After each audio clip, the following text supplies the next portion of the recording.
Hello everyone and welcome back to the channel. Last week we talked a little bit about raw images versus JPEG images. One of the biggest differences was that raw images had more flexibility in editing softwares. So for this week's video I figured I could kind of showcase, demonstrate, or do like a how-to edit a photo in Adobe Lightroom. So let's hop into it. And the first thing you'll want to do is import your photos. Easiest way to do that is down here. There's a little import tab. You click on that. And then here on the left side, it's going to bring up your file management. And you just find wherever you have your photos at. And these are all the photos that I took when I was visiting the McDowell's Waterfalls Park Place thing. But after going through all the pictures, the one that I liked the best was this one. And once you have it selected, you would just go down here to click import. And that's it. Now I already have mine imported, so we'll just go to that. And here we are. Now there's not much to do here because we're still in the library tab. So we'll just hop over to the develop tab.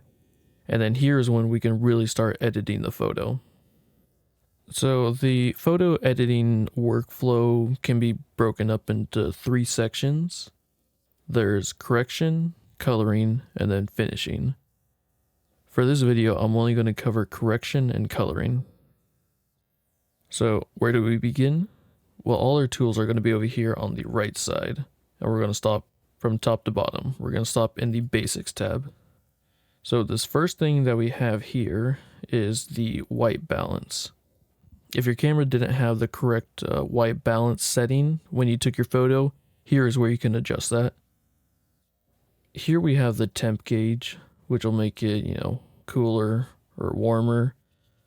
There's also this eyedrop tool where you can click that, and if you have something white in your photo, you can just click on that and then it'll white balance around that. Or you can just, eyeball it to whatever looks about right. The next section is the tone section. Our first slider is the exposure. This is the brightness of the photo. Before we go any further, I just want to, disclose that I'm not a professional. I'm literally some dude with the camera, and in this case, some dude with Adobe Lightroom. So I'm really just gonna do this to how it looks good from my perspective, how I like it. So again, exposure is the overall brightness of the image. Contrast is the overall contrast of the image. And again, you just adjust it to whatever looks good to you. And next we have the highlights slider, which this will correct the bright parts of the image. If we take the highlights and go down, we can see here that the cascades, there's more depth, more detail than if we go more to the right. So let's bring that down a little bit so we get more detail in the water. The shadow slider, same thing as the highlights, except it does it for the dark parts of the image. And next we have the whites slider. This will set the white point for the highlights. It kind of works in tandem, hand in hand with the highlight slider. And again, the blacks will do the same thing. It'll set the dark points for the shadows. And the next section is the presence section. The first slider is texture. This is the overall grit and sharpness of the image. And, obviously you can play around with these sliders to see what they'll do, how it looks like. You see here it looks super sharp, especially around these ferns. But then again, I have it almost all the way up. If I go down, then everything's super soft. So I'm probably just going to leave it, maybe a little bit of texture. Next we have the clarity slider, which I'm not entirely sure what the slider does. I know it deals with the more contrasty, the more washed out images. Again, just feel free to play around with the sliders to see how it looks best to you. Again, I'm no professional. Then we have dehaze. This will, it's kind of in the name, it'll deal with the haziness. I don't really have that problem in this photo, so I'm not going to touch it. And next we have vibrance and saturation, which these two are kind of similar. Saturation will bring up all the colors in the images. Vibrance will do the same thing, except it'll protect skin tones up to a certain point. Now here there's no people in it, so there's no skin tones, so it'll effectively work the same as vibrance. But if you had a person in your photo and you just brought up saturation only, the skins would probably come out to be very orange. They'd end up looking like an Oompa Loompa or something. I'm gonna bring up saturation just a touch. Okay, and I think that'll about do it for the basics tab, which is more so for like the correction of the image. So next we'll move on to the color correction, and the first tab is the tone curve tab. Now here we can see we have a graph, and if you look close enough you'll see that the kind of this shaded hump, it's like more of a compressed version of our histogram up here. And if you don't know what a histogram is or how to read it, the most basic way to do it is everything on the right side are the highlights, the lights, the whites. It even says it right there when I highlight it. And if I come down here to the far left side, it's for the blacks, for the shadows. And the same thing applies for the tone curve here. This side will be the whites and the brights, and this side will be for the darks and shadows. And we can add a point onto this line graph. And if we, again, do it on the more right side where the brights and whites are, we can bring the whites and brights up, or we can bring them down. Same thing with the shadows. We can bring them up, or we can bring them down, making it more dark. And I don't exactly know why. A good rule of thumb when using the tone curve is to make a S shape. In the form of bringing up the lights just very slightly and bringing the darks and shadows down a little bit. Again, I don't know why this is the case. This is just what I've heard in the grapevine. Here you'll see at the top there are different circles that are color indicated. We are currently in this white circle. This is the Luma curve. This will affect the whites and the shadows. But we can also do that with the color channels as well. So again, just to get a good baseline of where we want our colors to be, we're just going to want to do slight S curves in all of the channels. Yeah, if we do it, you'll see that one added a lot of green, but once we change all of them, it'll kind of even out.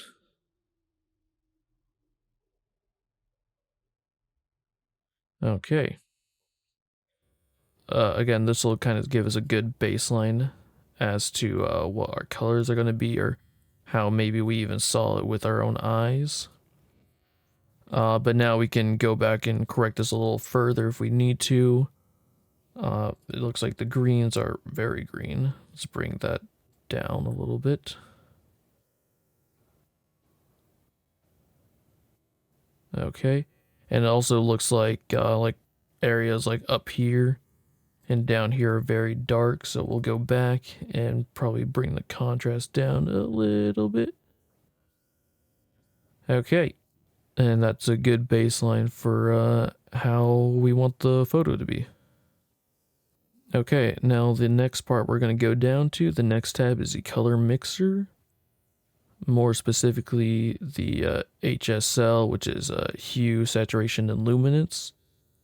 And this tool is where we can selectively edit colors.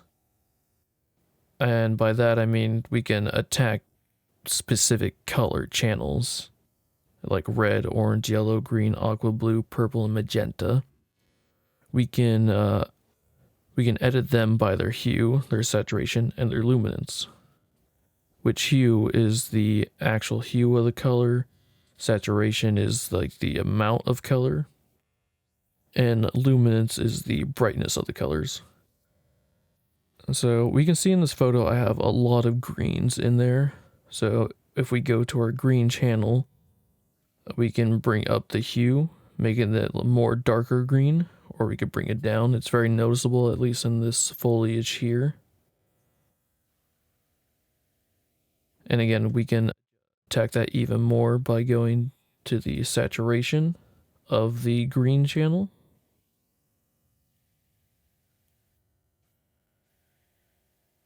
And we can edit it further by the luminance.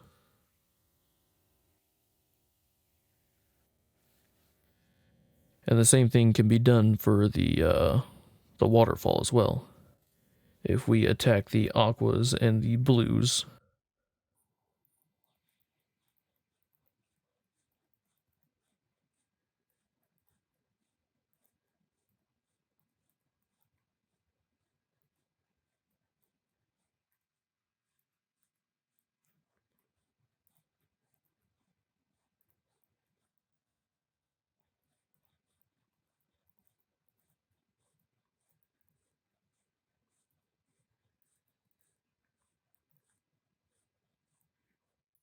Okay, I think that looks good enough. Personally, I'm a fan of more saturated, more punchy colors, but to each their own. The next tool, which I don't use that much and I don't think I will be using it in this particular photo, is color grading. What this tool does is that it'll add a color to your highlights or your shadows or your midtones. So for example, if we go over here to this highlight circle and we go to red or something, all our highlighted spots like the waterfall, they're gonna be red. So I don't use it. I won't be using it for this one, but that's what it does. And the final tool that we're gonna look at is the calibrations tab.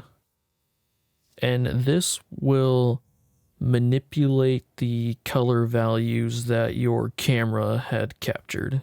I'm not sure if that makes any sense. But I've found that a good rule of thumb is on the red primary hue slider, we'll move that to the right a little bit more. And then we'll go down here to the blue primary, move that to the left.